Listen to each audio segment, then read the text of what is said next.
1 glass ಲೋಟಕ್ಕೆ tea ಇಟ್ಟಿದ್ದೀನಿ. ಇಲ್ಲಿ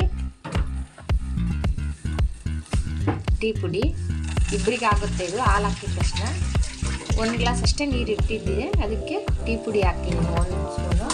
ಅದಕ್ಕೆ ಸಕ್ಕರೆ 2 ಸ್ಪೂನ್ ಅಷ್ಟು. ಇದು ಕುದಿಬೇಕು ಚೆನ್ನಾಗೆ. ಅಷ್ಟರೊಳಗೆ ಇದು ಮಸಾಲೆದು ಹಾಕಿರ್ತೀವಲ್ಲ ಪುಡಿಯನ್ನು ಹಾಕ್ತೀವಿ. ಇದಕ್ಕೆ ಸ್ವಲ್ಪ ಶುಂಠಿ, ಸ್ವಲ್ಪ ಚಕ್ಕೆ, 2 ಏಲಕ್ಕಿ, 4 ಮೆಣಸು, 2 ಲವಂಗ ಅಷ್ಟೇ. ಇದನ್ನು ಈಗ ಜಜ್ಜಿ ಇದಕ್ಕೆ ಹಾಕಬೇಕು.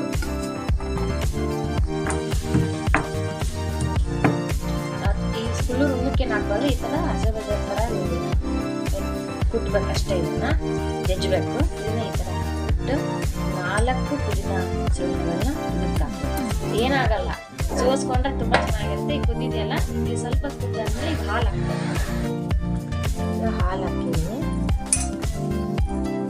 ಏನು ಹೊಡೆಯೋದಿಲ್ಲ, ಹಾಲು ಹಾಕಿದ್ರೆ ಹೊಡೆಯೋಲ್ಲ. ಇದು ಚೆನ್ನಾಗಿರುತ್ತೆ ಮಸಾಲೆ ಟೀ. ಈ ವಾತಾವರಣ ಮಳೆಗಾಲ ಅಲ್ಲ, ಈ ವಾತಾವರಣದಲ್ಲಿ ಎಲ್ಲ ಹಾಕ್ಕೊಂಡು ಮಸಾಲೆ ಟೀ ಕುಡಿದ್ರೆ ಗಂಟ್ಲಲ್ಲಿ ಕಿರಿಕಿರಿ ಆಗಲಿ, ಶೀತ ಆಗ್ಬೋದು, ಅದೇನೂ ಇರೋದಿಲ್ಲ.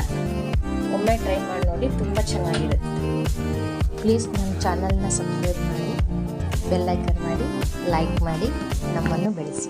ಈ ವಾತಾವರಣದಲ್ಲಿ ಮಳೆಗಾಲದಲ್ಲಿ ಬಿಸಿ ಬಿಸಿ ಟೀ ಕುಡಿತಾ ಇದ್ರೆ ವಾಹ್ ಅಲ್ವಾ? ಅದಕ್ಕೆ ಎಲ್ಲರಿಗೂ ತಗೊಳ್ಳಿ, ಟೀ ಕುಡೀರಿ. ಶುಭೋದಯ, ಖುಷಿಯಾಗಿರ್ರಿ. ಧನ್ಯವಾದಗಳು.